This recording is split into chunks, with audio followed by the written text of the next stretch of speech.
और अभी आपको खबर दें कि पाकिस्तान में सियासी माहौल पेचीदा है। हुकूमत को अक्सरियत हासिल नहीं है। मौजूदा हुकूमत इंतहाई कमज़ोर है। IMF ने हुकूमत को आईना दिखा दिया। चेयरमैन PTI की बांगे दहल तारीफ, कहा इमरान खान एहतजाजी मुजाहरे कर रहे हैं। पंजाब के ज़िमनी इंतखाबात में ताकत का मुजाहरा किया। इत्तेहादी हुकूमत महज मुखालिफ जमातों पर मुश्तमिल है। ये हुकूमत अदम एतमाद के बाद इक़्तिदार में लाई गई।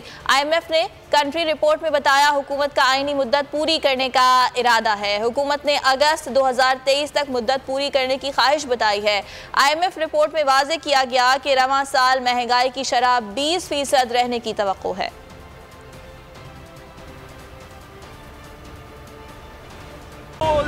एक बार फिर नंबर 1। सब्सक्राइब करें और बेल दबाएं ताकि कोई खबर रह न जाए।